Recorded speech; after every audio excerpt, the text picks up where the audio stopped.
Innal hamdalillah nahmaduhu wa nasta'inuhu wa nastaghfiruh wa na'udzu billahi min shururi anfusina wa min sayyiati a'malina man yahdihillahu fala mudhillalah wa man yudlil fala hadiyalah. Asyhadu an la ilaha illallah wa asyhadu anna Muhammadan abduhu wa rasuluh. Allahumma salli ala Muhammad wa ala alihi Muhammad. Amma ba'd. Assalamualaikum warahmatullahi wabarakatuh. Alhamdulillah, kita bersyukur kepada Allah Subhanahu wa taala. Kita dapat bersama-sama menunaikan salat fardu maghrib berjamaah. Dan alhamdulillah, kehadiran tuan-tuan dan puan-puan rahimakumullah ke dalam masjid ini secara tidak langsung telah menjadikan salah satu fitnah pada akhir zaman yang disebutkan oleh Nabi SAW tidak berlaku. Daripada Anas bin Malik radhiyallahu ta'ala anhu, anin Nabi sallallahu alaihi wasallam qala la taqumu as-sa'ah hatta yatabaha an-nasu fil masajid.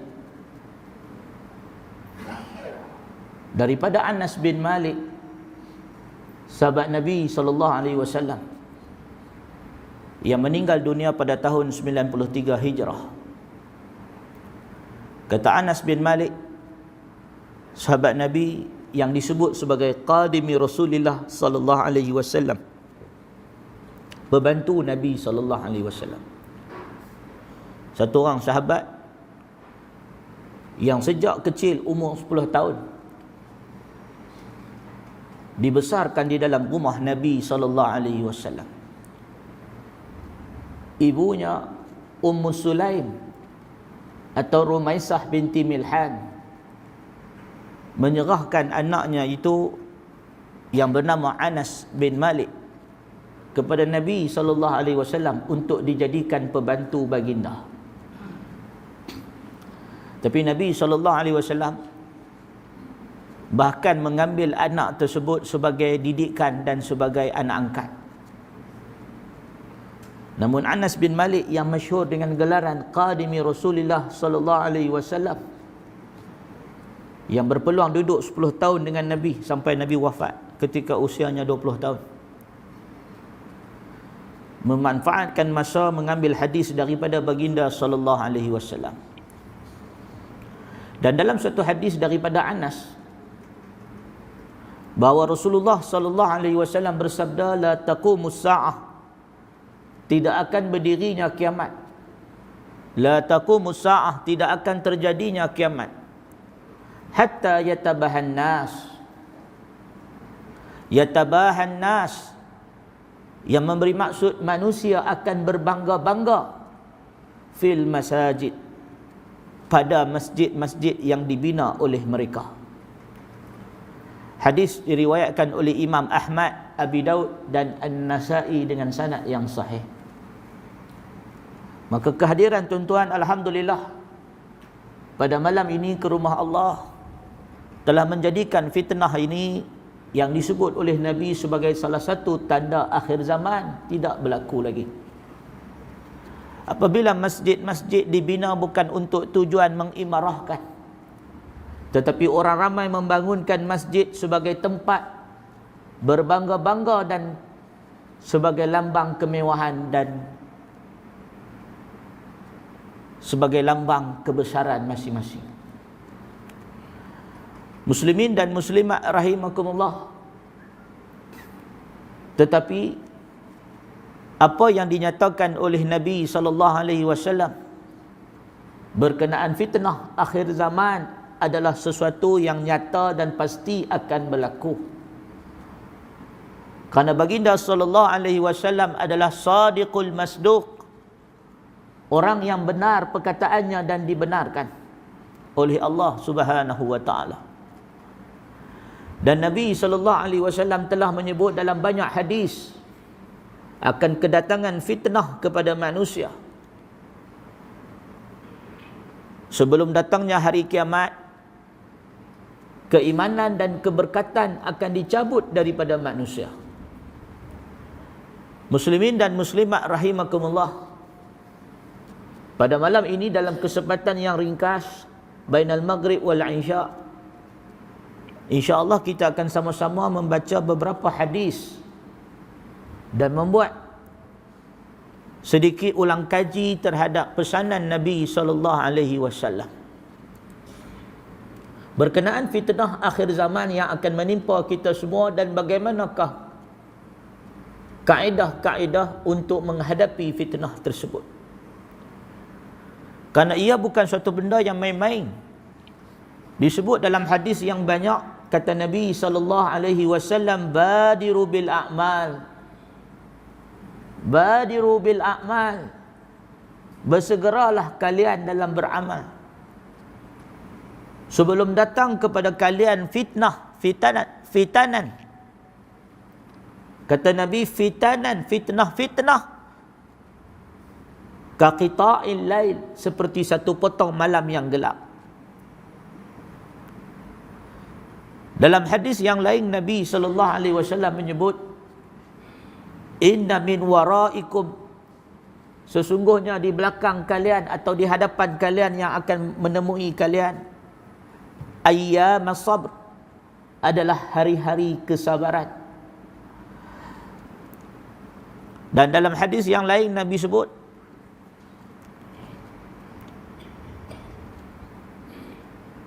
inna fi baina yadai sa'ah, sesungguhnya di antara dekat-dekat nak datang hari kiamat, akan datang kepada manusia fitnah seperti ombak yang menggulung. Dan banyak lagi lah hadis-hadis yang seperti itu menunjukkan kepada kita bahawa sesungguhnya musibah yang diramalkan oleh Nabi akan menimpa umat Islam pasti akan berlaku. Dan para sahabat Nabi radhiyallahu ta'ala anhum, apabila mendengar pesanan-pesanan baginda sallallahu alaihi wasallam, mereka pegang dengan segenggam-genggamnya.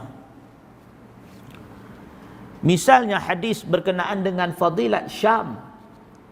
Sahabat-sahabat Nabi masa Nabi masih hidup, baginda sallallahu alaihi wasallam berpesan kepada mereka supaya sentiasa mendatangi Syam. Alaikum bisyam, hendaklah kamu duduk di Syam, kerana di sanalah akan ada iman. Maka hasil daripada sabda Nabi SAW menyaksikan setelah wafatnya baginda, lebih 15,000 para sahabat berhijrah ke Syam. Sahabat-sahabat Nabi SAW, mereka tidak tahu bilakah akan berlakunya kiamat. Ada di kalangan mereka yang mengambil hadis-hadis Nabi berkenaan fitnah secara zahir dan secara literal. Misalnya sahabat seperti Sa'ad bin Abi Waqqas yang diriwayatkan meninggal dunia pada tahun 55 Hijrah. Sayyidina Sa'ad bin Abi Waqqas adalah salah seorang panglima tentera Islam yang terkenal. Pada zaman Sayyidina Umar, Sayyidina Sa'ad bin Abi Waqqas adalah orang yang bertanggungjawab mengalahkan pasukan Parsi.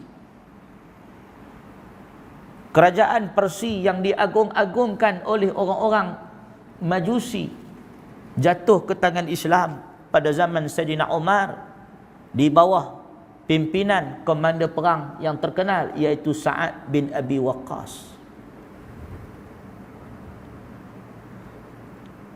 Apabila Sa'ad bin Abi Waqqas mendapati bahawa Sayyidina Umar bin Khattab telah dibunuh oleh Abu Lu'lu'ah, Abu Lu'lu' al-Majusi, seorang lelaki Majusi yang menikam Umar, maka sebahagian sahabat-sahabat datang kepada Sa'ad untuk melantiknya sebagai khalifah. Tetapi beliau enggan dan menyerahkan urusan itu kepada sama ada Utsman dan Ali bin Abi Talib. Dan apabila kematian Saidina Uthman di tangan Khawarij, sebahagian daripada tentera-tentera Islam yang pernah berkhidmat di bawah Sa'ad datang kepada beliau untuk mengajak beliau supaya tampil mengambil jawatan khalifah. Faqala Sa'ad, kata Sa'ad, atuni bisayf, bawakan kepada aku pedang. Bawakan kepada aku pedang lahu syafatain, yang ada lisan, yang ada mata, yang boleh berbicara kepada aku, haza kafir wa haza muslim. Bawakan pedang kepada aku yang boleh aku guna untuk terlibat dalam fitnah, dengan memberitakan kepada aku yang mana satu muslim, yang mana satu kafir, untuk aku terjebak. Fa illa, kalau tidak kamu boleh bawa pedang kepada aku yang boleh bercakap, aku tidak akan menyertai fitnah ni. Maka apa yang dilakukan oleh Sayyidina Sa'ad bin Abi Waqqas setelah kewafatan Uthman, apabila umat Islam berpecah, Sayyidina Sa'ad bin Abi Waqqas telah mematahkan busur panahnya. Dia memotong tali anak panahnya, tali panahnya. Kemudian dia merosakkan pedangnya dengan memukul pada batu sehingga patah. Setelah dirosakkan pedang dan senjatanya, faghalikul bab, dia masuk dalam rumah dan dia tutup pintu. Dan dia tidak keluar daripada rumah kecuali untuk menuju ke masjid sehinggalah wafat. Demikian perbuatan Sa'ad bin Abi Waqqas. Demikianlah perbuatan Abi Sa'id Al-Khudri. Demikianlah perbuatan Muhammad bin Maslamah, sahabat Nabi yang disebut oleh baginda sallallahu alaihi wasallam tidak akan dapat fitnah menghampirinya. Begitulah sekian ramai para sahabat ridwanullah alaihim. Muslimin dan muslimat rahimakumullah, kata Muhammad bin Sirin, seorang tabi'in yang meninggal pada tahun 110 Hijrah. Apabila berlakunya pertembungan antara pasukan Ali bin Abi Talib dan pasukan Saidina Muawiyah bin Abi Sufyan, jumlah para sahabat Nabi yang terlibat dalam pertikaian tersebut tidak sampai 40 orang. Wa kana sahabi, sedangkan sahabat-sahabat Nabi SAW fitilkal ayyam, pada waktu itu ada ramai. Dalam riwayat disebutkan oleh Imam Ibn Katsir, jumlah sahabat Nabi yang hidup pada zaman Ali ada ribuan, bahkan puluh ribu. Kalaulah tidak puluh ribu pun ribuan. Tetapi jumlah mereka itu yang terlibat dalam fitnah pertembungan antara pasukan Ali bin Abi Talib dan pasukan Saidina Muawiyah tidak sampai 40 orang. Dan kata para ulama, orang-orang yang terdiri daripada ahli Badar, orang-orang ahli Badar yang menyertai perselisihan itu tidak sampai 5 orang. Wa aksaruhum, dan kebanyakan mereka itu yang baki menjauhkan diri daripada fitnah, sebagaimana berpesannya Nabi SAW kepada mereka. Muslimin dan muslimat rahimakumullah, apabila kita sebut tentang fitnah pada akhir zaman yang akan menimpa umat Islam, maka kata para ulama akan datang fitnah itu adalah fitnah yang 3. Iaitu fitnah yang pertama adalah fitnah yang disebut sebagai fitnah malhamah, fitnah peperangan. Fitnah yang membawa kepada firaq, perpecahan. Umat Islam akan berpecah dan saling berbunuh-bunuhan dan bersisih di antara satu sama lain, dan seruan mereka adalah satu.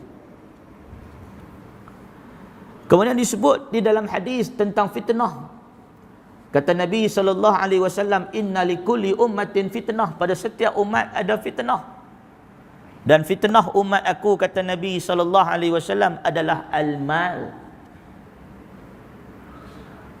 Fitnah yang pertama yang akan menimpa umat Islam adalah perpecahan. Ia berlaku dalam sejarah Islam pada tahun 36 Hijrah atau 35 Hijrah, bermula dengan kewafatan Sayyidina Uthman bin Affan.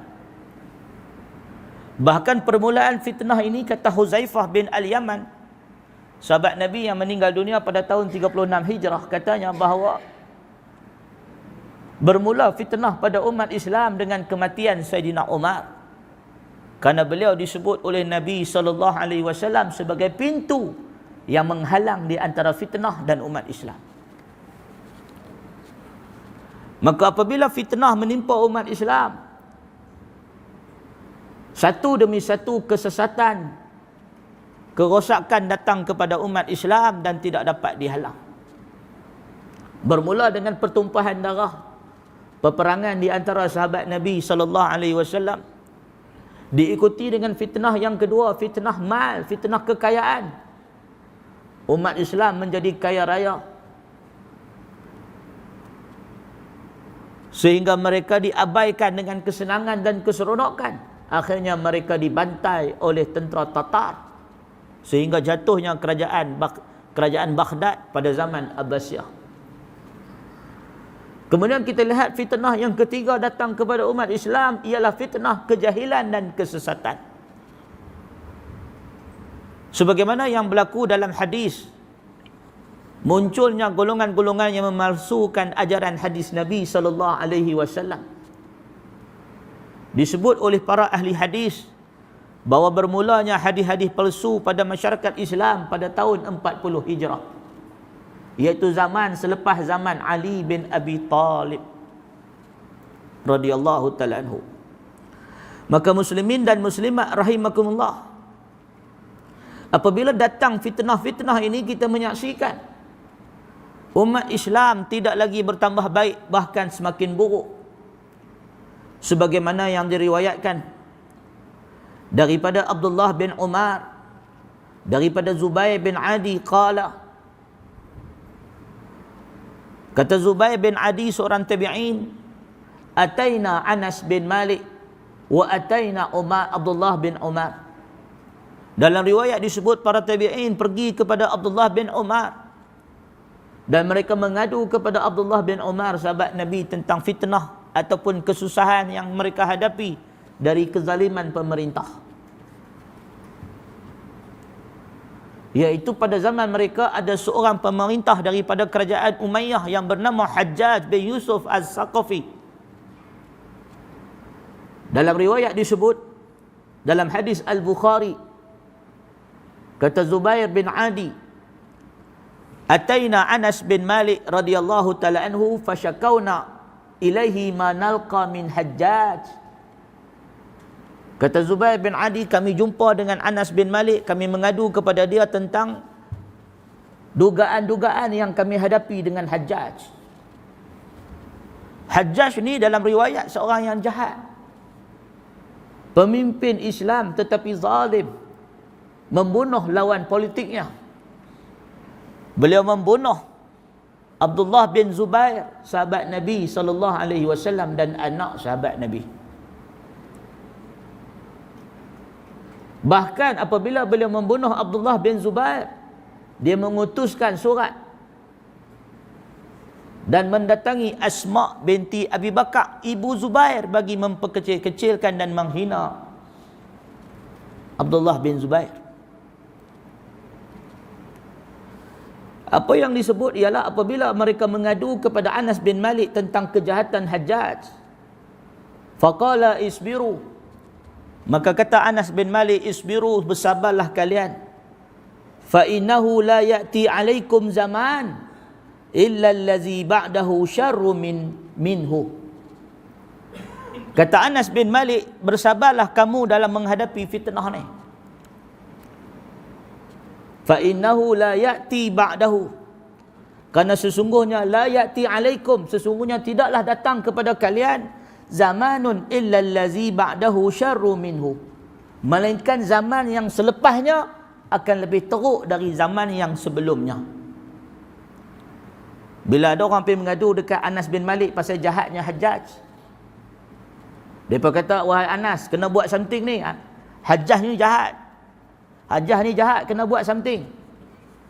Kata Anas bin Malik, Bersabarlah kalian, kerana sesungguhnya tidaklah akan menimpa kalian satu keadaan melainkan zaman yang selepasnya akan lebih teruk dari zaman yang sebelumnya. Hatta talqaw rabbakum, sehinggalah kalian bertemu dengan Tuhan kalian. Lalu kata Anas bin Malik, ini bukan kata-kata aku, sami'tuhu min nabiyyikum sallallahu alaihi wasallam. Yang aku pesan ni bukan daripada diri aku sendiri.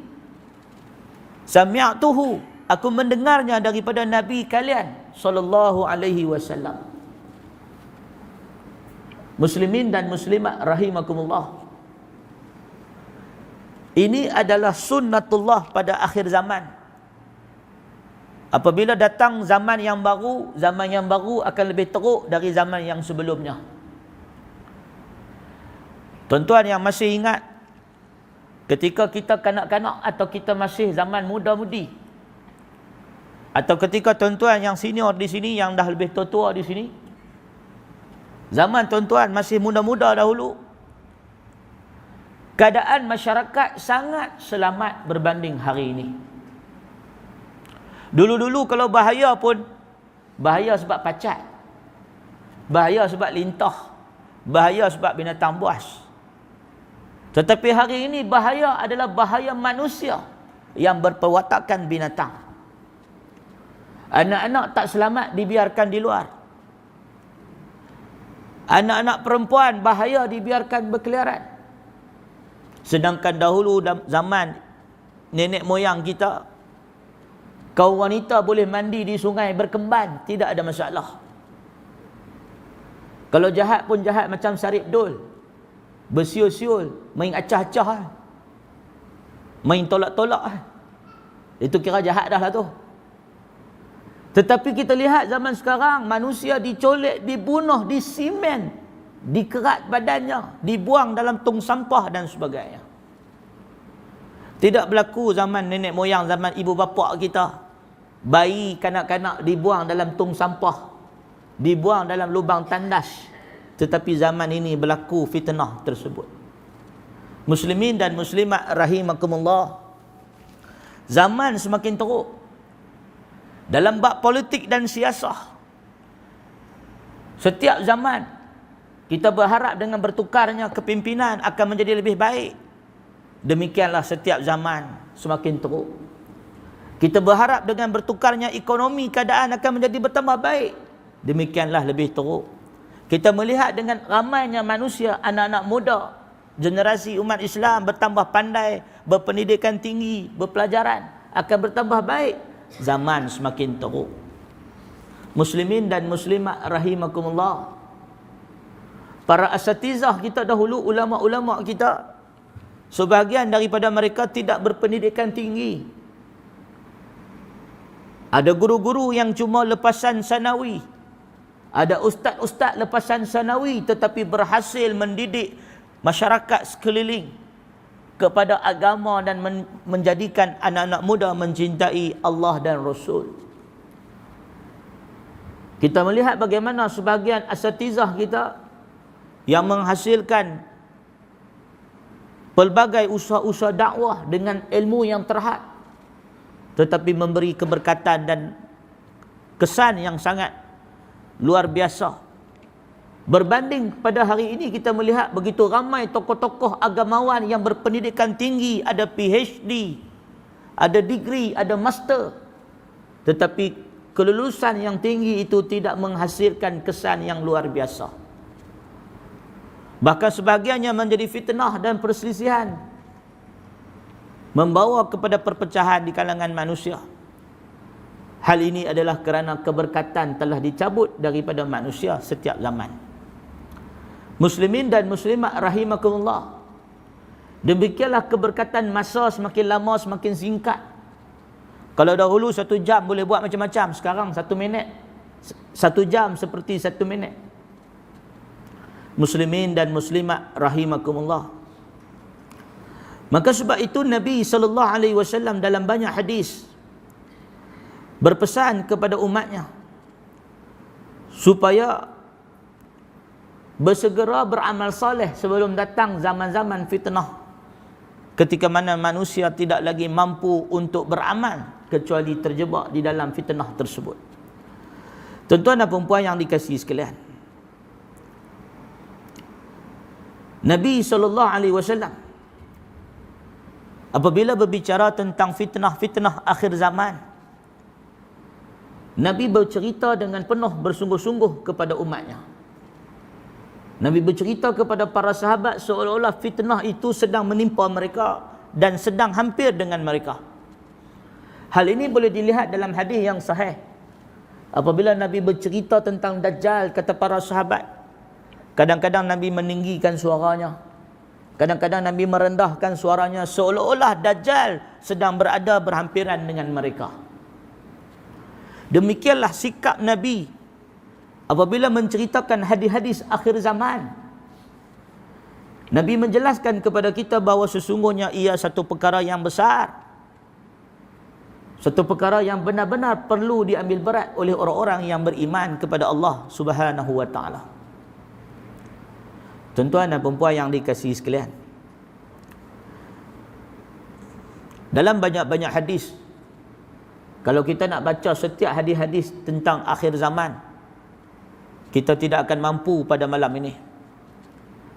Tetapi dalam kesempatan masa yang singkat ini, insya-Allah, ada beberapa hadis pokok yang boleh kita teladani.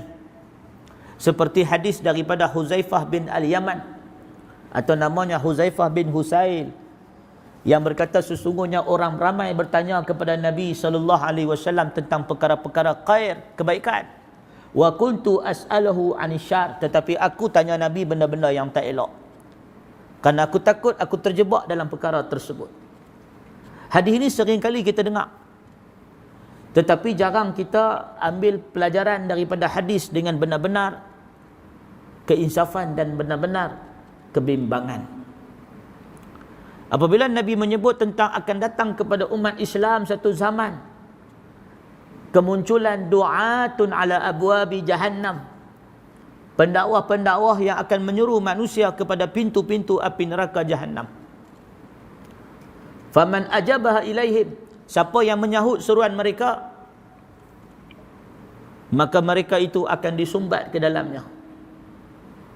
Muslimin dan muslimat rahimakumullah, para ulama yang meneliti hadis-hadis akhir zaman, antaranya Profesor Dr. Sharaf Al-Qudah, salah seorang ulama daripada Urdun, daripada Jordan. Dia membuat uraian dan ulasan bahawa hadis-hadis akhir zaman dapat disimpulkan pada 3 cabaran yang besar, atau fitnah yang besar. Kerana fitnah dalam bahasa Arab bermaksud al-ibtila wal-imtihan. Fitnah ni dalam bahasa Arab disebut sebagai ibtila ataupun bala, wal imtihan ataupun mihnah, dugaan dan ujian. Maka fitnah yang akan menimpa umat Islam dari semua hadis-hadis Nabi dapat disimpulkan pada 3. Satu adalah fitnah pada din, pada agama. Yang dimasukkan fitnah pada agama ialah kesesatan, kekeliruan, kejahilan dalam agama akan berleluasa. Dan hal ini terjadi tuan-tuan kerana kekurangan para ulama yang benar. Kerana orang-orang yang mukhlis, yang mukhlisin, orang-orang yang faqih akan berkurangan, dan semakin banyak golongan-golongan ar-ruwaibidah. Ini berdasarkan hadis Nabi SAW yang diriwayatkan daripada Imam Ibnu Majah. Sayati 'alan nas sanawatun qadda'at, akan datang kepada manusia tahun-tahun yang penuh dengan penipuan. Yusaddiqu fiha al-kazib, apabila orang-orang akan membenarkan para pendusta. Wa yukazzibu fiha sadiq, dan orang ramai akan mendustakan orang yang berkata benar. Dan diberikan amanah kepada orang yang khianat, dan dituduh khianat kepada orang-orang yang amanah. Wa yantiqu fiha ruwaibidah, dan pada waktu itu paling teruk sekali yang bercakap dengan manusia ramai adalah orang-orang ar-ruwaibidah. Qalu, para sahabat bertanya, wa ma Ruwaibidah ya Rasulullah? Apa dia Ruwaibidah? Kata Nabi SAW, rajulun tafih, satu orang yang bodoh, yang cetek pengetahuannya, tetapi bercakap pada urusan orang ramai. Kalimah Ruwaibidah dalam lisanul Arab, Ruwaibidah ni daripada Rabid, iaitu bermaksud kambing, orang yang mengembala kambing. Maksud Ruwaibidah pada akhir zaman bukanlah makna orang yang mengembala kambing akan bercakap pasal agama. Tidak. Satu perumpamaan misal dari Nabi yang berbentuk ihanah, yang berbentuk peleceh. Maknanya nak sebut kata orang-orang yang lekeh, yang leceh, orang-orang yang tak ada kelas, orang-orang yang tak ada ilmu, tetapi akan berkata-kata dengan kepada orang ramai. Mereka inilah yang sesat dan menyesatkan orang. Kerana ilmu yang cetek tetapi ingin mencampuri urusan-urusan yang besar. Dan itulah yang berlaku kepada manusia. Apabila ramainya ahli ilmu tidak dirujuk atau tidak dijadikan sebagai pedoman. Sebagaimana keberkatan kata Nabi SAW berada dengan akabirukum. Keberkatan itu al-barakah ma'a akabirukum. Keberkatan itu bersama dengan orang-orang yang kibar, ulama-ulama yang kibar. Tetapi apabila manusia meninggalkan ulama-ulama yang kibar, kerana mereka tak popular, kerana mereka tak pandai bercakap, tidak petah menjawab pelbagai isu yang semasa yang begitu pantas, maka orang ramai akan mengambil ilmu daripada as-saghir, iaitu orang-orang kerdil yang tidak ada ilmu, tetapi mereka inilah yang banyak bercakap kepada khalayak ramai dan mereka dijadikan ikutan dan mereka sesat lalu menyesatkan. Muslimin dan muslimat rahimakumullah, maka fitnah yang paling besar akan datang pada akhir zaman ialah fitnah pada agama. Al-fitnah fid din, fitnah dalam agama. Apabila agama Islam pada hari itu akan menjadi cacar merbau di antara kebenaran dan di antara kesesatan. Orang yang benar tak pakai kupiah, orang yang sesat pakai sorban. Orang yang jujur pakai kot, pakai t-shirt.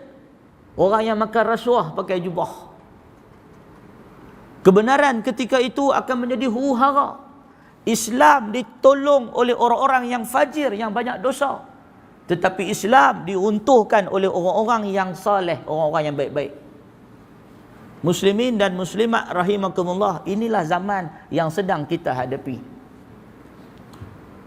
Bagaimana boleh berlaku hal yang demikian? Kerana talbis, penipuan daripada iblis dan kejahilan. Manusia tidak mengenal mana yang hak dan yang batil. Kerana mereka meninggalkan Al-Quran dan hadis daripada Nabi SAW. Maka sebab itu kata Nabi SAW, "Man yuridillahu bihi khairan yufaqihu fid din." Barang siapa yang Allah inginkan kebaikan kepada dirinya, Allah akan berikan kefakihan dalam urusan agama kepadanya. Maka apabila orang ramai sudah tak faham agama, kita akan menjadi terfitnah. Apabila kita tidak dapat membezakan perkara yang hak dan yang batil, dan manusia melakukan perkara-perkara syubhat di atas nama ianya adalah masalah syubhat atau khilafiyah. Muslimin dan muslimat rahimakumullah, itulah yang sedang menimpa umat Islam sekarang.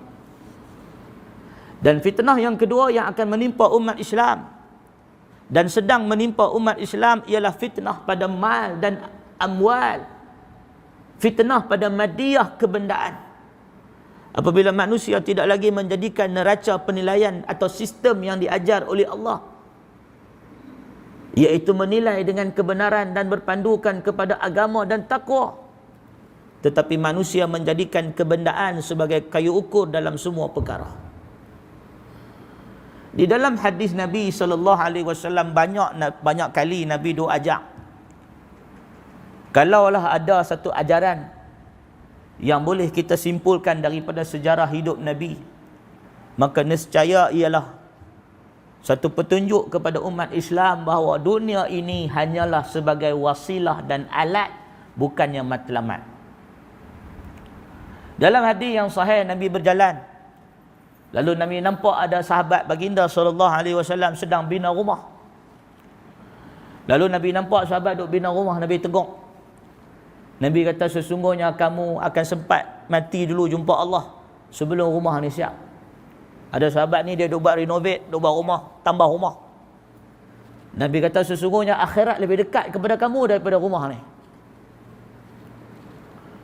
Begitu juga dalam hadis yang lain, Nabi kata, al-jannatu aqrabu ila ahadikum. Syurga ni lebih dekat kepada salah seorang daripada kamu. Min syiraki na'lih, daripada tali kasut dia. Wan naru kazalik, dan api neraka pun sama. Nabi kata dalam hadis yang sahih, syurga ni dekat kepada salah seorang daripada kamu seperti mana dekatnya tali kasut dengan dia. Dan api neraka pun sama. Begitu juga Nabi SAW mendidik para sahabat. Bila mana Umar melihat Nabi SAW berbaring di atas lantai yang tidak memiliki tilam atau lapik yang selesa sehingga berbekas badannya, fabaka Umar pun menangis. Bila mana Umar menangis, Umar kata, ya Rasulullah, bagaimana keadaan kamu dibandingkan dengan Kisra, dengan Kaisar, dengan pemimpin dan raja-raja dunia yang lain? Nabi kata, wahai Umar, tidakkah kamu reda mereka itu orang-orang yang disegerakan balasan kepada mereka? Mereka diberikan dunia, sedangkan kita diberikan balasan pada hari kiamat. Muslimin dan muslimat rahimakumullah, maka ajaran daripada Nabi SAW adalah semata-mata menjelaskan kepada kita bahawa dunia ini adalah merupakan wasilah dan alat semata-mata untuk beramal kepada Allah. Maka sebab itu tuan-tuan, dalam hadis Sayyidina Abi Hurairah radhiyallahu ta'ala anhu,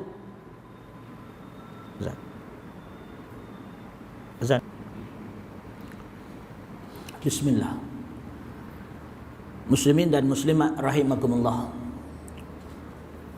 maka fitnah-fitnah akhir zaman yang telah dijanjikan oleh Nabi SAW, sama ada fitnah agama, fitnah kebendaan, dan yang ketiga ialah fitnah yang disebut oleh Nabi SAW, dugaan kepada manusia yang akan menimpa mereka yang berupa daripada fitnah kebinasaan dan kehancuran, yang disebut sebagai fitnah huru-hara yang akan menimpa apabila datang ketentuan daripada Allah Subhanahu wa taala, seperti Dajjal, seperti Ya'juj Ma'juj, seperti fitnah malhamah, peperangan besar yang akan berlaku kepada umat Islam apabila sampai waktu yang ditetapkan oleh Allah Subhanahu wa taala. Maka sikap kita umat Islam bagi menghadapi fitnah-fitnah ini, yang pertama ialah hendaklah kita menambah ilmu, pengetahuan tentang agama Islam, khususnya yang berkait dengan Al-Quran dan hadis, dan berpegang teguh kepada sunnah Nabi SAW, dan berusaha menjauhi fitnah-fitnah pada perkara-perkara yang kita tidak tahu dan tidak jelas asal usulnya. Hendaklah kita berusaha tuan-tuan, benda-benda yang kita tak tahu kita jawab la adri, aku tak tahu. Dan janganlah sekali-kali kita memandai-mandai bercakap pada perkara yang bukan ahli, kita ahli dalam bidang tersebut. Kaedah ilmu ada menyebut, man takallama fi ghairi fannihi, siapa yang bercakap pada benda yang bukan dalam bidangnya, atabil ajaib, dia akan mai benda yang pelik-pelik. Maka kita oleh yang demikian, di antara cara-cara nak mencegah fitnah akhir zaman jadi bertambah buruk, satu dengan menambah ilmu. Tambah ilmu sebanyak yang boleh untuk beramal, bukan ilmu sekadar nak tahu, itu pun akan jadi fitnah. Tapi tambah ilmu sebanyak yang boleh untuk diamalkan dalam hidup kita. Kemudian antara panduan yang disebut oleh para ulama, bagaimanakah cara untuk kita menjauhi fitnah pada akhir zaman ini, selalulah mendampingi Al-Quran. Mendampingi Al-Quran dan beribadah kepada Allah Subhanahu wa taala. Karena kata Nabi sallallahu alaihi wasallam dalam hadis yang sahih daripada Abi Sa'labah Al-Qushani, hadis yang kita baca tadi, inna min waraikum ayyama sabr, sesungguhnya akan datang kepada kalian hari-hari yang disebut sebagai hari-hari kesabaran, hari-hari yang dahsyat, diduga dan diuji. As-sabru fihi mislu qabdin ala jamri, kata Nabi, kesabaran pada waktu itu adalah seperti menggenggam bara api. Lil amili fihim mislu ajri khamsina rajulan, dan orang yang beramal kebaikan pada waktu itu adalah seperti mendapat pahala sebanyak 50 orang yang beramal soleh. Siapa-siapa yang buat baik pada waktu tersebut, dia dapat 50 kali ganda pahala. Qala ya Rasulullah ajru khamsina minhum, sahabat pun tanya, ya Rasulullah, pada waktu akhir zaman ni kalau buat baik dapat pahala 50 kali ganda, 50 kali ganda di kalangan mereka atau macam mana? Qala ajru khamsina minkum, kata Nabi SAW, akan dapat pahala 50 kali ganda pahala daripada kalangan kamu, para sahabat. Hadis riwayat Abi Daud dan Ibnu Majah. Kata para ulama, hadis ini menjadi isyarat bahawa siapa-siapa yang beramal soleh pada hari dekat-dekat nak kiamat ataupun hari fitnah, dia dapat pahala yang berganda-ganda sebanyak 50 kali ganda daripada pahala sahabat Nabi SAW. So maksud dalam hadis ni kalau dihurai, nak beramal soleh, nak berpegang dengan sunnah Nabi dekat-dekat akhir zaman ni susah. Nak meninggalkan riba. Meninggalkan riba maknanya tak boleh buat pembiayaan rumah. Meninggalkan riba maknanya tak boleh nak beli kereta macam orang lain. Tak boleh nak tukar kereta baru. Asyik duk beli second hand pasal tak mampu. Mengikuti sunnah Nabi SAW, beramal dengan amalan soleh, maknanya dia tidak akan terjebak dengan fitnah, perselisihan, kuasa, perebutan, pangkat, jawatan dan sebagainya. Maknanya dia takkan dapat kemewahan. Nak kata Nabi sebut dapat pahala 50 daripada kalangan sahabat Nabi seperti memegang bara api. Dia akan jadi keseorangan. Kalau dia nak menikah pun tak tentu orang nak kat dia. Siapa nak kat dia kalau miskin? Kalau kahwin dengan dia pula, kahwin-kahwin dengan dia tak ada majlis hiburan macam orang lain kahwin. Tak ada majlis fitnah-fitnah, campur lelaki perempuan, dangdut sana dangdut sini, lagu sana lagu sini, tak ada. Maka sebab itu disebut orang yang ikut pada sunnah Nabi, dia seperti memegang bara api yang panas. Tetapi ganjaran dia besar, dapat pahala 50 kali ganda seperti 50 orang sahabat Nabi SAW. Tuan-tuan dan puan-puan yang dikasihi sekalian, di antara pesanan yang disebut dalam hadis bagaimana kita nak menghadapi fitnah pada akhir zaman, maka hendaklah kita melazimi orang-orang yang saleh dan para ulama. Menghadiri majlis orang-orang saleh dan para ulama itu menghidupkan hati. Majlis zikir iaitu majlis Al-Quran dan hadis, meninggalkan majlis-majlis lara dan sia-sia seperti TV, Maharaja Lawak dan sebagainya, benda-benda hiburan yang tidak memberi manfaat.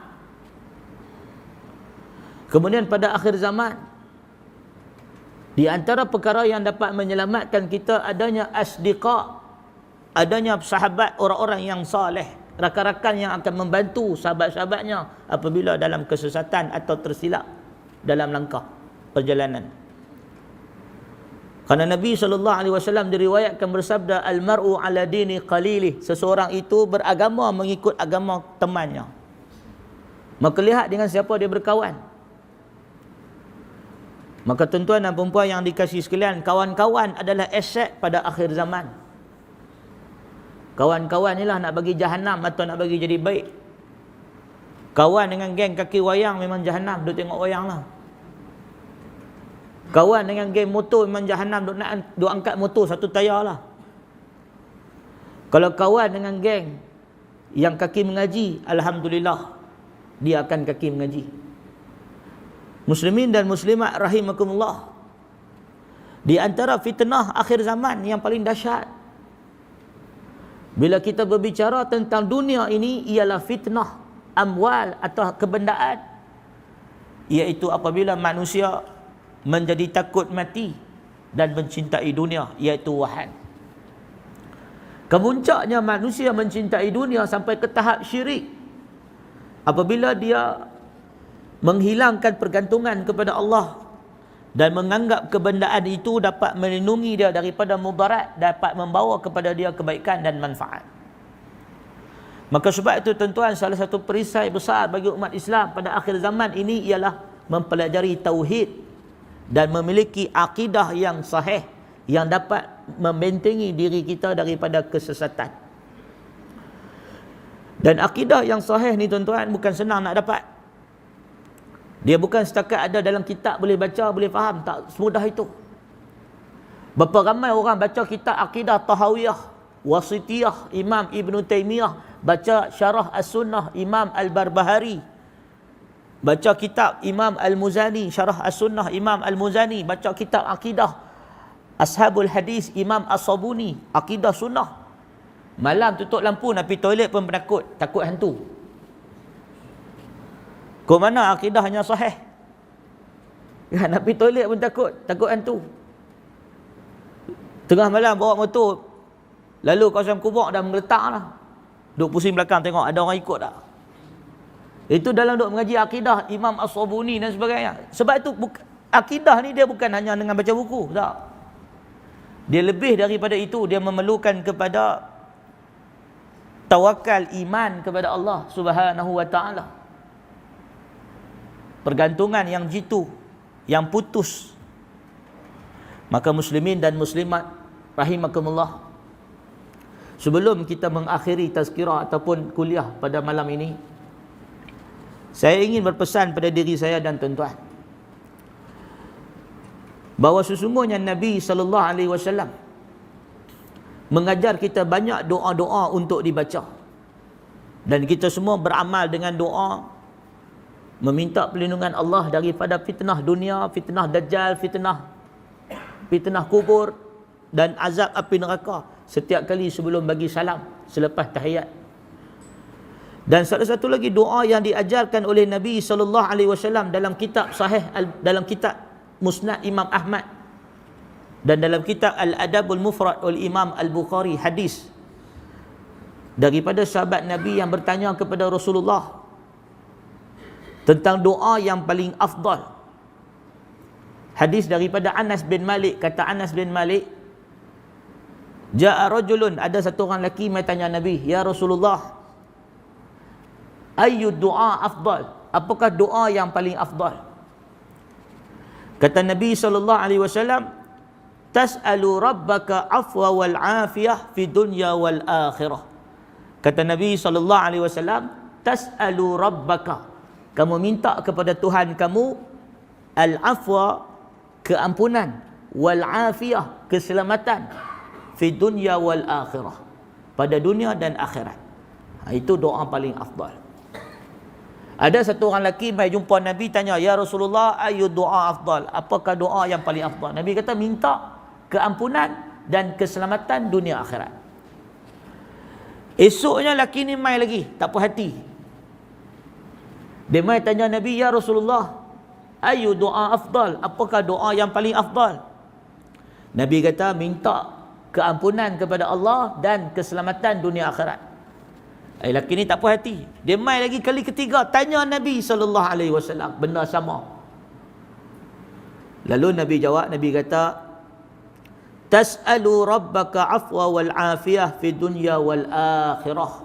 Mintalah keampunan dan keselamatan kepada Tuhan kamu dunia dan akhirat.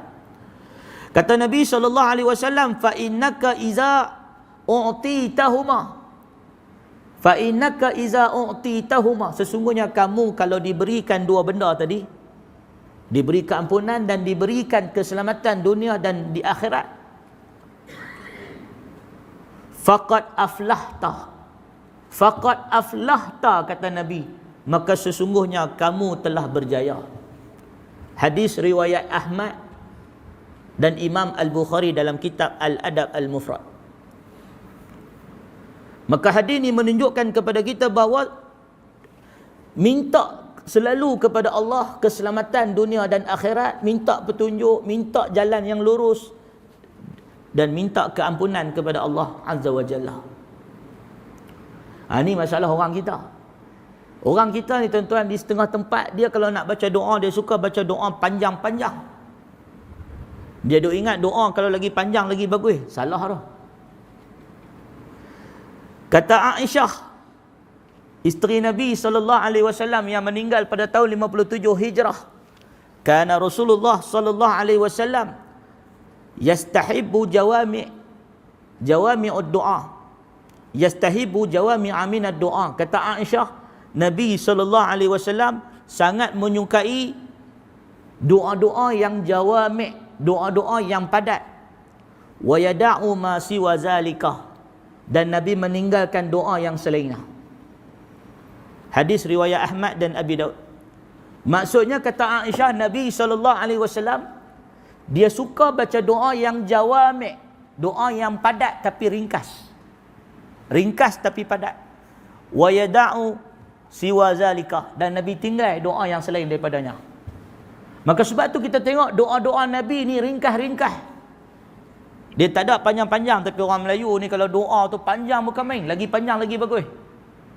Kalau ustaz baca doa pendek, dia kata ustaz ni tak alim. Ustaz ni kalau baca doa panjang baru alim. Ini masalah orang Melayu. Maka muslimin dan muslimat rahimakumullah, kita ikut penilaian daripada Rasulullah sallallahu alaihi wasallam, ikut cara Nabi. Maka muslimin dan muslimat rahimakumullah, dalam kesempatan yang ada ini, saya mengucapkan terima kasih kerana sudi dengar apa yang saya sampaikan dan kongsikan bersama-sama dengan tuan-tuan. Moga-moga dapat dijadikan satu pegangan, take home message, satu pegangan ketika tuan-tuan balik rumah nanti, iaitu setiap daripada kita akan mati. Dan apabila kita mati, tidak ada sesiapa yang dapat memiliki amalan yang berterusan atas muka bumi kecuali 3 yang disebut oleh Nabi SAW. Maka kalau kita ada ilmu yang bermanfaat, ajarkan kepada orang. Iza mata ibnu Adam inqata'a amaluhu. Kata Nabi, bila mati anak Adam, terputus amalan dia. Kecuali 3 benda, iaitu anak yang saleh yang mendoakan dia, ilmu yang bermanfaat, dan sedekah yang berterusan. Maka nasihat saya sebagai take home message pada tuan-tuan, cuba fikirkan apa yang boleh kita buat dalam hidup yang berbaki ni, masih hidup menyawa lagi, apa yang boleh kita buat supaya kita mati amalan kita masih berterusan. Kalau kita ada duit banyak, kita boleh bersedekah, sedekah yang jariah, yang berjalan, berlangsung. Pakat duk bina masjid, masjid dah terlampau banyak sampai orang tak ada orang yang nak solat. Pakat buat sekolah agama pun dah terlampau banyak sampai tak ada orang nak mengaji. Kadang-kadang kita boleh berfikir di luar kotak. Tidak semestinya sedekah jariah ni tuan-tuan, sekolah agama, masjid, kubur. Ada kalanya kita boleh buat jalan. Ada kalanya kita boleh gali perigi. Ada kalanya kita boleh buat satu benda yang bermanfaat pada umat Islam. Sedekah yang berterusan. Yang kedua adalah ilmu yang bermanfaat. Tidak semestinya ilmu agama. Apa jua ilmu yang kita ada yang bermanfaat, kita boleh didik orang. Yang ketiga, anak yang soleh yang mendoakan kita. Tuan-tuan dan perempuan yang dikasihi sekalian,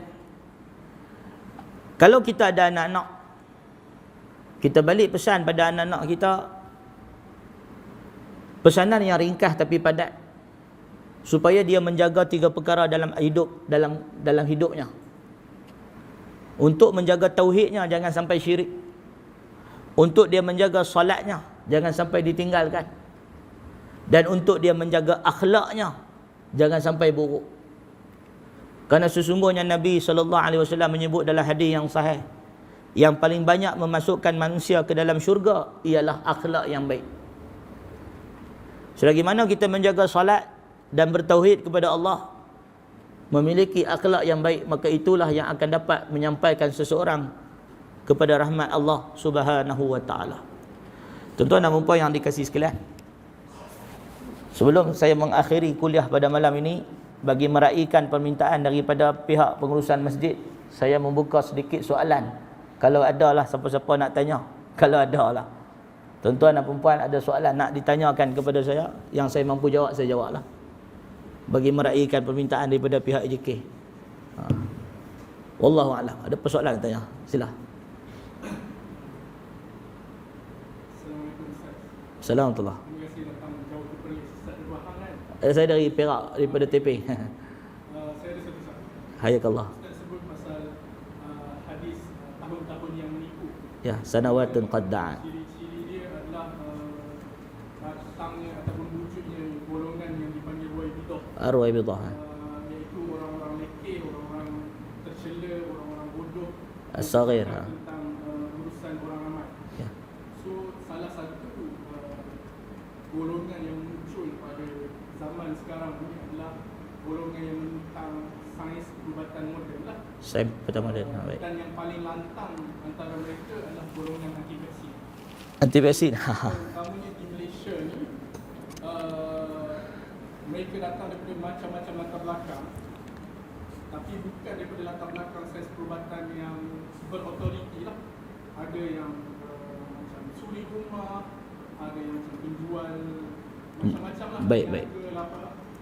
Dan mereka menentang sumber-sumber ilmu yang datang daripada doktor pakar, mesti-mesti yang mewajibkan vaksin dan sebagainya, yang autoriti ya. Pandangan Ustaz, adakah mereka ni golongan anti-vaksin ini menepati ciri-ciri Ruwaibidah yang disebut dalam hadis Nabi tersebut? Baik, jazakallah khair. Jazakallah khair. Baik, soalan yang baik daripada saudara kita, hayakallah. Soalan yang ditanyakan tadi semampu saya lah saya cuba jawab. Adakah golongan yang menolak vaksin atau menolak keputusan-keputusan rasmi yang dikeluarkan oleh pihak autoriti seperti Badan Perubatan dan sebagainya dianggap sebagai Ruwaibidah? Baik, pertamanya maksud Ruwaibidah ni dalam Islam, dalam hadis Nabi adalah merujuk kepada orang-orang yang tidak memiliki kemampuan atau tidak memiliki autoriti atau tidak memiliki ilmu, orang yang jahil, yang cetek pengetahuannya, tetapi dia memandai-mandai dalam urusan yang bukan bidangnya. Maka para ulama menyebut Ruwaibidah ini bukan hanya berada dalam urusan agama, tetapi semua jenis ilmu. Sekiranya ada ustaz yang bercakap soal sains, maka ustaz itu Ruwaibidah dalam sains. Sekiranya ada ulama bercakap dalam soal matematik dan dia tidak menguasai bidang yang dia bercakap, maka dia juga Ruwaibidah dalam bidang tersebut. Maka Ruwaibidah ini adalah celaan dari Nabi merujuk kepada satu kumpulan orang-orang yang tidak berkelayakan, tetapi cuba untuk bercakap demi mencari populariti dan mencari syuhrah, mencari kemasyhuran dan pandangan orang ramai.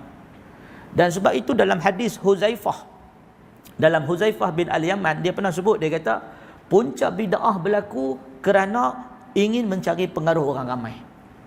Ada sebagian orang membaca Quran, lalu dia heran kenapa orang tak ikut dia, sedangkan dia baca Quran. Wa qara'tu Quran, aku dah baca Quran. Ma balun nas, apa hal manusia ni tak ikut aku baca Quran. Maka dia pun pergi reka benda-benda baru yang menarik hati manusia. Maka bila dia buat benda-benda bid'ah, benda-benda baru, orang pun tertarik, orang ikut dia. Maka itulah kata Huzaifah, punca bid'ah wujud dalam masyarakat. Sebab setiap benda baru ni dia ada kelazatan dia. Setiap benda baru ni orang seronok nak ikut. Dia jadi trendy kan. Macam boba kan, ayat boba pun pakai bina ayat boba.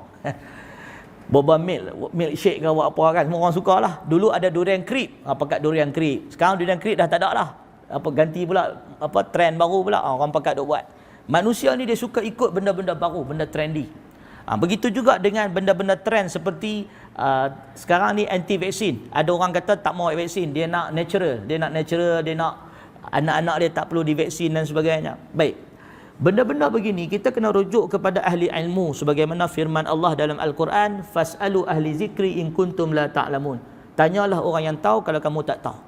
Maka dalam ilmu sains dan perubatan, wajib bagi para ulama atau ahli ilmu Islam untuk bertanya kepada pakar-pakar perubatan. Jadi sekiranya pakar-pakar perubatan merumuskan bahawa vaksin itu adalah satu keperluan, adalah satu kemestian untuk keselamatan dan kesihatan anak-anak Islam, masyarakat Islam, dan wajib atau perlu bagi memastikan daya tahan badan untuk menghadapi ancaman bakteria, ancaman virus dan sebagainya, maka wajib bagi umat Islam mematuhi dan mengikuti pandangan daripada pakar-pakar perubatan, bertepatan dengan firman Allah, fasalu ahli zikri in kuntum la ta'lamun. Tanyalah dengan orang yang tahu kalau kamu tak tahu. Jadi tuan-tuan dan puan yang dikasihi sekalian, jadi dalam masalah vaksin ni, dia sebenarnya bukan masalah vaksin saja. Orang-orang yang mengkaji bahagian isu-isu sosial yang berlaku dalam masyarakat, mereka kata dia bukan masalah isu anti vaksin. Dia sama. Orang yang anti vaksin selalunya dia juga percaya bumi ni bukan bulat. Dia akan percaya bumi ni leper. Orang yang percaya bumi ni leper, biasanya dia juga akan berpegang kepada ayat Quran dan hadis secara literal. Orang ni jugalah biasanya mereka ni jenis orang yang bukan golongan yang memahami puisi. Nak sebut pun susah. Puisi, memahami puisi, sastra ke, sajak ke orang-orang yang ni. Sekarang ni kita sedang berhadapan dengan satu musibah. Kita ni generasi anak-anak kita sekarang generasi instant. Generasi segera. Maggi pun 2 minit. Boleh siap dalam masa 2 minit. Anak-anak kita nak benda tu segera. Sedangkan salah satu perkara yang membentuk generasi masa dulu, generasi salaf, ialah tempoh dan masa. Kata Imam Hasan Al-Basri, kami menuntut ilmu selama 40 tahun. 20 tahun kami menuntut ilmu dalam adab, dan 20 tahun kami menuntut ilmu dalam hadis. Dalam riwayat yang lain kata para ulama salaf, kami menuntut ilmu selama 50 tahun. Seperti kita lihat Al-Imam Ibnu Manda. Al-Imam Ibnu Manda rahimahullah, dia keluar daripada rumah dia menuntut ilmu ketika usia dia 19 tahun. Dia keluar rumah 19 tahun. Dan dia balik, dia graduate ketika usia dia 60 tahun baru balik rumah. Dan dia bernikah pada usia dia 61 tahun. Dan dia dapat anak pertama, anak sulung, pada usia dia 63 tahun. Al-Imam Ibnu Manda rahimahullah. Jadi apa yang membentuk kepribadian para ulama dahulu adalah kesabaran dan tempoh yang panjang. Sebab tu kita lihat Al-Imam Ahmad menyebut, aku mendalami bab haid selama 9 tahun. Kata Imam Ahmad, dia mengkaji perihal haid, bab haid saja 9 tahun. Jadi inilah yang membentuk kepribadian generasi zaman salaf. Generasi pemuda-pemudi yang hebat. Tuan-tuan, 9 tahun mengaji bab haid. Kita 9 tahun boleh buat PhD. Bahkan ada orang buat PhD 5 tahun, 4 tahun, 3 tahun, fast track. Ada pula kursus nak bagi cepat lagi. Semua benda nak instant. Jadi generasi instant ni, generasi segera ni, dia ada casualty, dia ada apa? Dia ada kesan sampingan. Dia ada dia punya akibat dia. Bila semua benda nak segera, antara akibat dia meningkatnya tekanan-tekanan jiwa dalam masyarakat. Sebab tu sekarang ni budak-budak kecil pun dah ada bunuh diri. Dah ada bunuh diri. Budak-budak sekolah dah bunuh diri. Budak sekolah rendah bunuh diri. Suri rumah bunuh diri. Orang dewasa bunuh diri. Baru minggu lepas ada orang Melayu terjun daripada Jabatan Pulau Pinang. Pasal apa jadi begini tuan-tuan? Sebab kita hidup dalam zaman semua nak segera. Zaman express. Dia tak ada zaman nak slow motion, tak ada. Semua benda nak cepat. Dan ini antara fitnah akhir zaman yang berlaku pada masyarakat kita.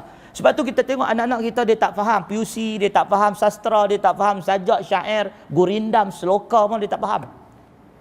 Bahasa pun dalam WhatsApp, weh kau nak pergi mana? Bahasa pun singkat-singkat, makin singkat. Dia tak ada dah bahasa penuh. Kesopanan, adab, tata susila dan dah tak ada dah benda ni semua. Maka tak peliklah muncul golongan anti vaksin, muncul golongan yang pelik-pelik ni, tak pelik. Ini adalah fitnah akhir zaman. Wallahu a'lam. Ada apa soalan lagi nak tanya? Sila Tuan Haji. Assalamualaikum. Kebanyakan ustaz, pendakwa kita tengok pada hari ini, kita buat penuh kendara di masjid, kita nak tunjuk akhlak Rasulullah kepada kita, kepada umat Islam yang akhlak kita. Jadi bangsa-bangsa lain ni, Cina, India itu tak jauh lah. Mereka nak peluk Islam, dia tengok akhlak kita. Tapi akhlak kita dengan mereka tu, dia tengok kita kasar orang mereka, penuhi kendaraan tak jemput di pemain-pemain masjid. Macam mana kita nak dakwah dengan peluk Islam? Baik. Tajuk saya adalah akhlak. Akhlak tu yang penting yang kita buat dah ni. Dua panggil orang kita ya. Kita ada jamuan makan.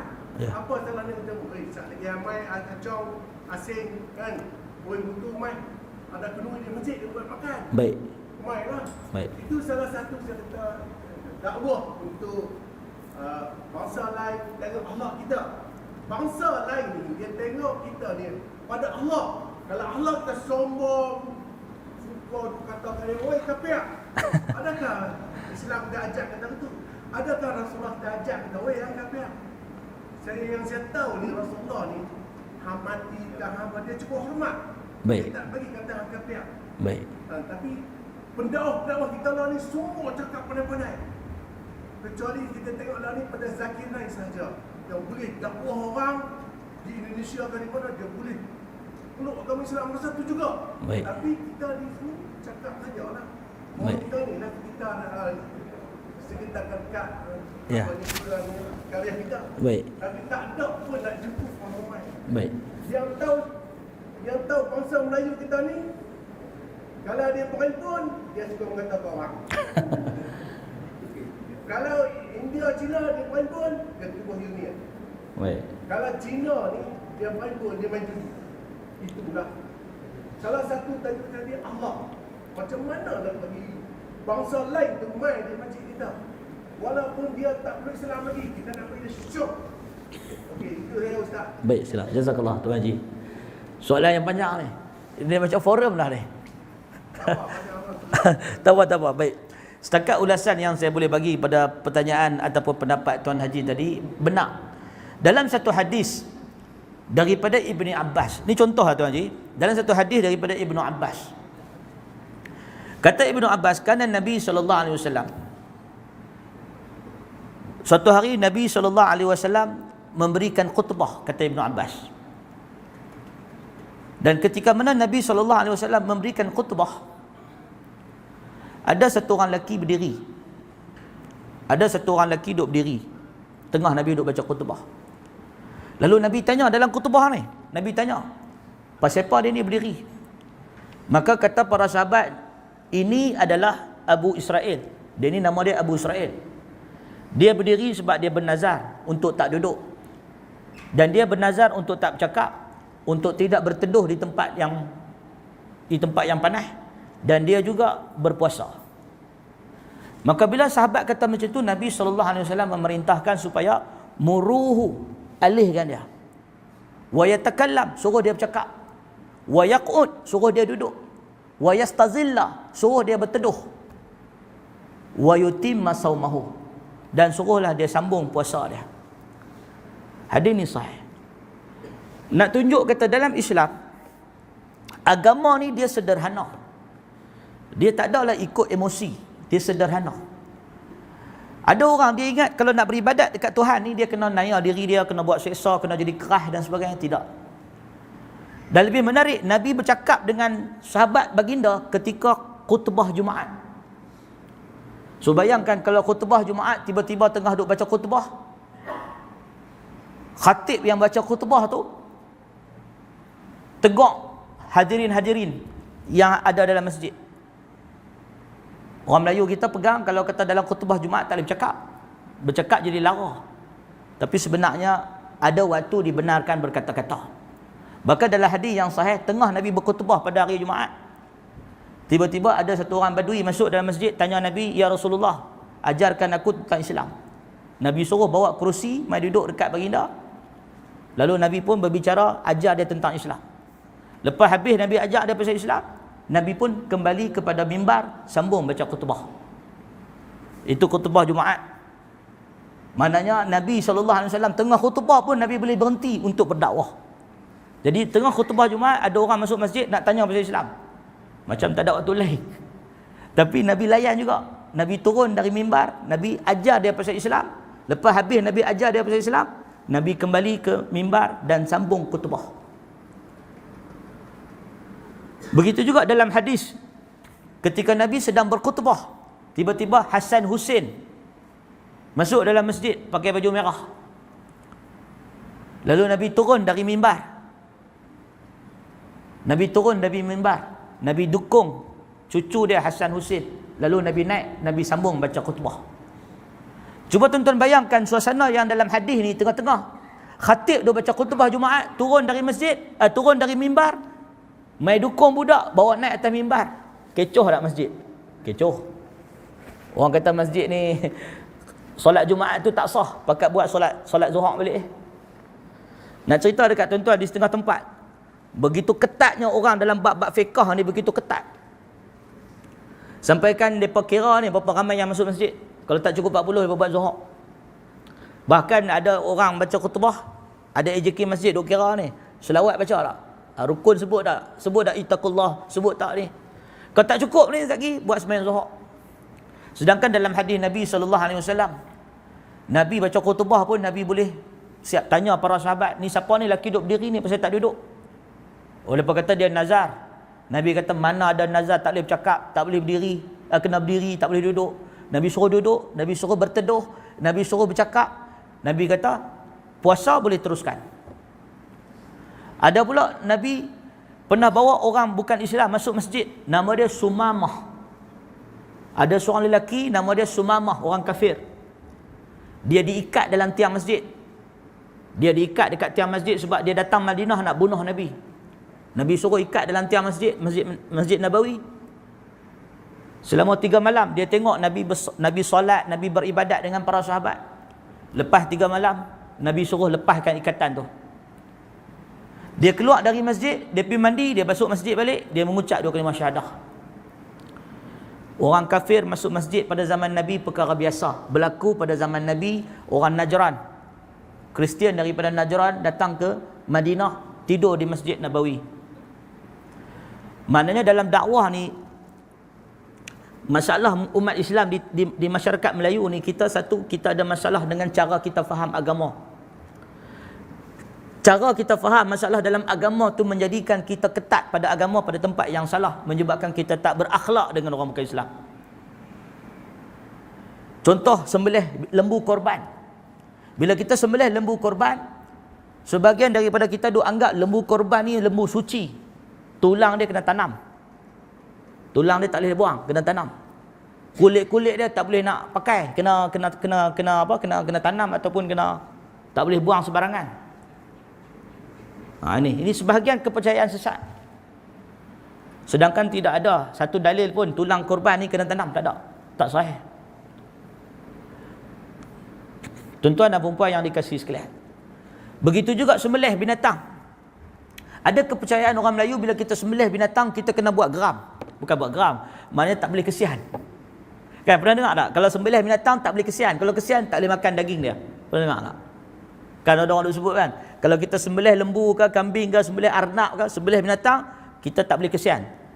Kalau kita kesian, tak boleh makan. Ada orang tua-tua dia sebut lah. Itu pun tidak benar. Dalam hadis yang sahih, sahabat Nabi dia sembelih binatang, dia kesian.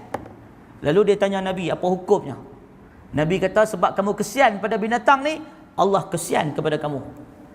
Maknanya sembelih binatang tu pun boleh kesian.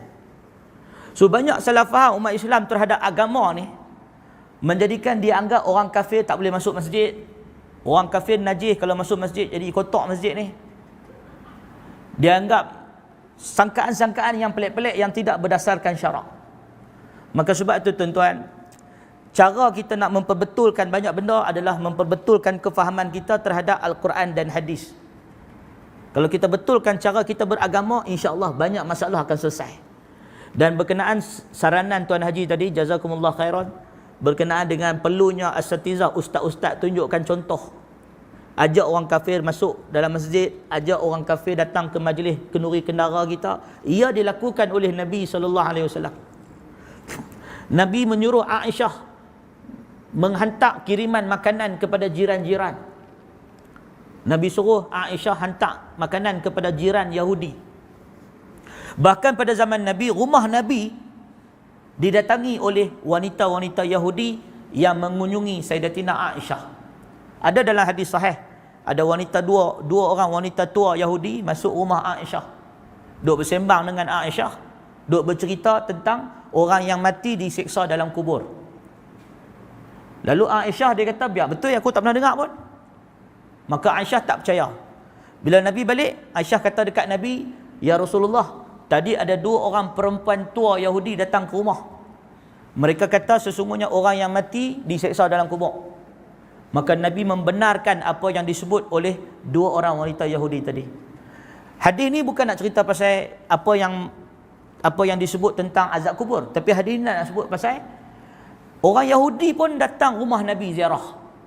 Maknanya mesranya hubungan Nabi dengan orang kafir yang tidak memusuhi Islam, yang tidak cari pasal dengan Islam. Maknanya kita tak ada masalah nak berbuat baik pada orang ramai, supaya Islam ini dapat diseru kepada orang ramai sebanyak-banyak mungkin. Kerana kita nak ajak seramai mungkin manusia kepada agama Allah. Dan akhir sekali tuan-tuan, saya nak sebut berkenaan dengan masalah dakwah ni. Benda yang patut kita ajak manusia adalah mengajak manusia kepada mentauhidkan Allah Subhanahu wa taala. Dan dengan orang kafir, orang bukan Islam, mereka ni tuan-tuan, kalau mereka lembut kepada Islam, sebenarnya dalam bahasa istilahnya mereka itu disebut sebagai muallaf. Muallaf. Orang Melayu ni, orang kita menganggap muallaf ni orang yang dah masuk Islam. Sebenarnya istilah yang betul bagi muallaf bukan orang yang dah masuk Islam, orang yang belum masuk Islam tetapi lembut kepada Islam. Muallafatu qulubuhum, orang yang condong kepada Islam. Misalnya nama Apek Cina, nama dia apa? Nama dia Ahkong. Nama dia Ahkong. Ahkong ni dia bukan Islam, tapi dia baik dengan kita. Dia selalu tolong kita dan sebagainya. Maka Ahkong ni sebenarnya dalam Islam dia dikategorikan sebagai muallafatu qulubuhum, sebagai orang yang muallaf daripada kalimah alifun, jinak, orang yang jinak kepada Islam. Jadi muallaf ni dia ada peruntukan. Kita boleh bagi zakat ataupun bagi sedikit sumbangan untuk pujuk dia masuk Islam. Maka untuk makluman tuan-tuan, kita kena perbetulkan banyak salah faham, kekeliruan kita pada agama ni, supaya kita dapat menyampaikan mesej Islam yang sebenar yang dibawa oleh Nabi SAW. Pelik tuan-tuan, memang pelik. Saya setuju dengan Tuan Haji tadi, pelik. Sebab apa pelik? Sebab di negara barat, bila mana Islam tersebar di sana, mereka berlumba-lumba ajak orang masuk Islam. Ajak orang datang masjid. Orang Cina, orang Eropah masuk masjid, orang Kristian, orang Yahudi, orang bukan Islam, orang etis masuk masjid. Tapi di negara kita, kita beria-ia menghalau orang dari masjid. Kita halau Cina dari masjid, kita halau India dari masjid. Orang nak masuk masjid pun kita suruh cuci kaki dulu, ambil wuduk dulu, suruh mandi dulu lah, apalah. Kita tak mesra dengan kanak-kanak, tak bagi budak-budak masuk masjid. Konon-konon bising. Tak nak bising, duduk kat kubur. Muslimin dan muslimat rahimakumullah. Sebab itu kita kena faham. Dalam hadis diriwayatkan, kata Anas bin Malik, kata Ibnu Abbas, dulu kanak-kanak zaman Nabi duk berlari-lari dalam saf. Perkara biasa. Nabi tak marah. Maka apa yang kita nak sebutkan, kita begitu salah faham dengan apa yang dibawa oleh Nabi SAW. Jadi kita kena perbetulkan balik. Barulah kita dapat mengembalikan kemuliaan Islam kepada tempat yang sepatutnya. Wallahu a'lam. Dan saya rasa itu tazkirah dan teguran daripada Tuan Haji pada diri saya sendiri untuk lebih banyak berdakwah kepada orang bukan Islam, insya-Allah. Saya rasa cukup sekadar tu. Ke ada soalan lagi? Tak ada dah. Tak ada. Saya rasa cukup sekadar tu. Subhanakallah wa bihamdika asyhadu an la ilaha illa anta astaghfiruka wa atubu ilaih. Wa akhiru da'wana alhamdulillahi rabbil alamin. Allahumma faqihna fid din wa 'allimna ta'wil wahdina ila siratikal mustaqim. Rabbana atina fid dunya hasanah wa fil akhirati hasanah wa qina azabannar. Walhamdulillahi rabbil alamin. Assalamualaikum warahmatullahi wabarakatuh.